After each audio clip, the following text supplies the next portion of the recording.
नमस्कार प्यारे भक्तों, जय श्री कृष्ण, राधे राधे। महाराज जी कहते हैं कि क्या आपने कभी गौर किया है, जैसे ही आप नहाने जाते हैं अचानक पेशाब का दबाव बढ़ जाता है। कभी ऐसा लगता है कि अभी तक कुछ नहीं था, लेकिन जैसे ही पानी शरीर को छूता है पेशाब की इच्छा जाग जाती है। क्या यह बस एक संयोग है या इसके पीछे कोई खास वजह छुपी है? जिंदगी में कोई भी घटना बस यूं ही नहीं होती, हर छोटी छोटी चीज के पीछे कोई ना कोई वजह होती है। अब सवाल ये उठता है कि नहाते वक्त हमें पेशाब क्यों आती है? क्या यह हमारे शरीर की कोई कमजोरी है? क्या यह किसी बीमारी का संकेत है, या फिर यह दिमाग और शरीर के बीच गहरे रिश्ते की तरफ इशारा करता है? बस सोचो, अगर यह सिर्फ शरीर का एक सामान्य काम होता तो हर कोई इसे इतना गहराई से क्यों महसूस करता?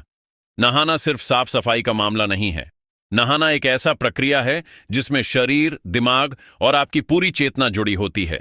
पानी, जिसे सबसे पवित्र तत्व माना जाता है, सिर्फ आपके शरीर को नहीं धोता, बल्कि आपके अंदर जमा थकान, तनाव और दबाव को भी धो देता है।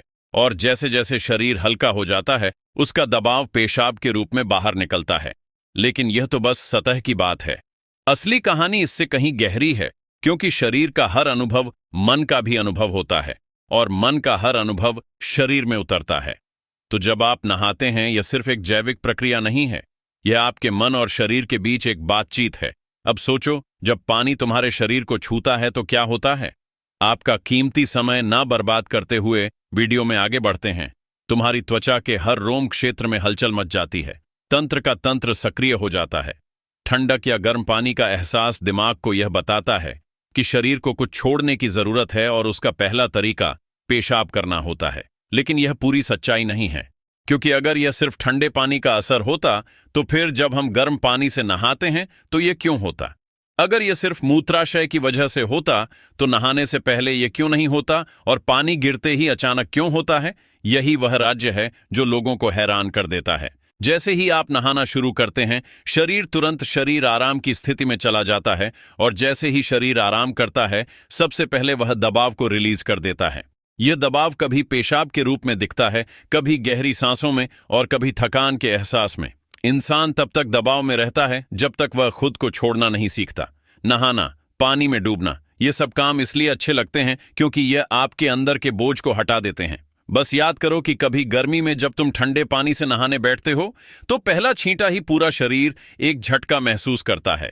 उस झटके में शरीर कुछ देर के लिए नियंत्रण खो बैठता है, और नियंत्रण खोने से इच्छा पैदा होती है। अब आप सोचेंगे कि क्या यह हर किसी के साथ होता है? हाँ, लगभग हर किसी ने कभी ना कभी इसे महसूस किया होता है। लेकिन फर्क यह है कि कुछ लोग इसे सामान्य समझकर भूल जाते हैं, और कुछ इसके पीछे छुपे राज्य की तलाश शुरू कर देते हैं। और जो तलाश शुरू करता है वह जिंदगी के असली ज्ञान के करीब पहुंच जाता है, क्योंकि यहां एक नाजुक बात छुपी है।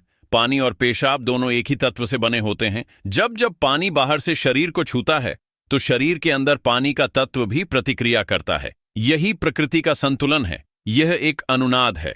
शरीर और प्रकृति के बीच रिश्ता आईने जैसा होता है। जो कुछ बाहर होता है वह अंदर भी परिलक्षित होता है।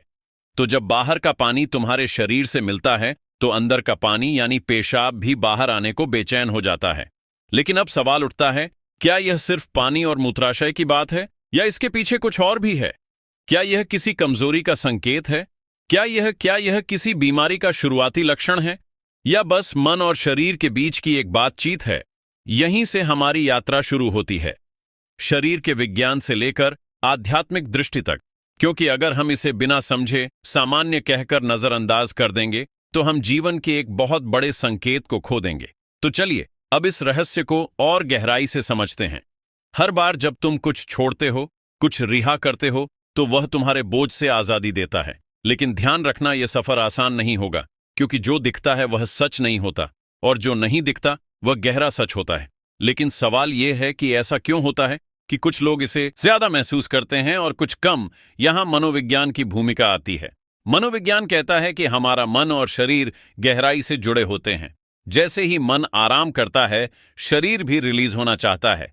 इसे कैथारसिस कहते हैं। सोचो, जब तुम रोते हो तो कैसा महसूस करते हो? पहले तो भारीपन होता है, लेकिन रोने के बाद हल्कापन महसूस होता है। बिल्कुल ऐसा ही होता है। पेशाब आने में भी ऐसा होता है।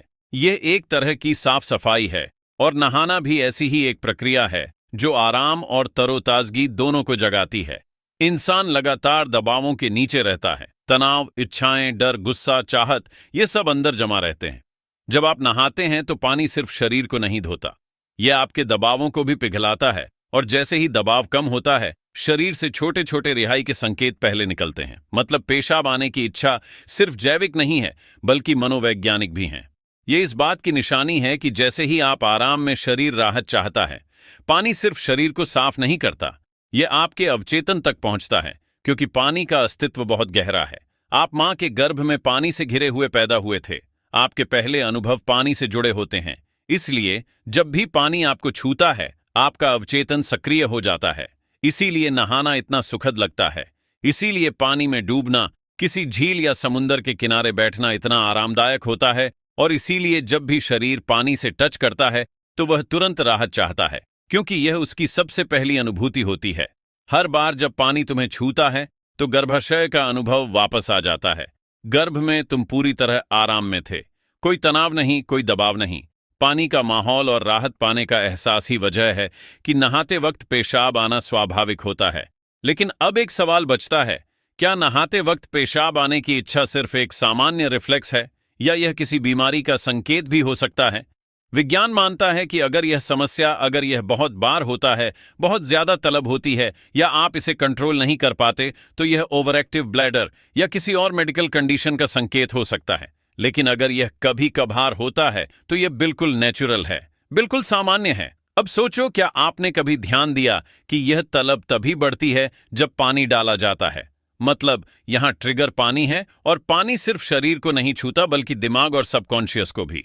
तो असली सवाल यह है कि क्या आप इसे बस एक प्रॉब्लम मानकर नजरअंदाज कर देंगे, या इसे एक संकेत के रूप में लेंगे कि दोनों शरीर और मन को आराम चाहिए, हल्कापन चाहिए, आजादी चाहिए। हर तरह की रिहाई सिर्फ जैविक नहीं होती, यह आध्यात्मिक भी होती है। आपको छोटे छोटे रिहाई के मौके दिए गए हैं ताकि आप एक बड़े रिहाई की तरफ बढ़ सकें। पेशाब, आंसू, हंसी, ये छोटे रिहाई के तरीके हैं, लेकिन ध्यान सबसे बड़ी रिहाई है। मतलब अगर आप समझ पाओ कि इच्छा क्यों आती है, तो यह सिर्फ एक शारीरिक अनुभव नहीं रहेगी, बल्कि ध्यान की तरफ एक कदम बनेगी। चलो ऐसे ही महाराज जी के संवाद सुनने के लिए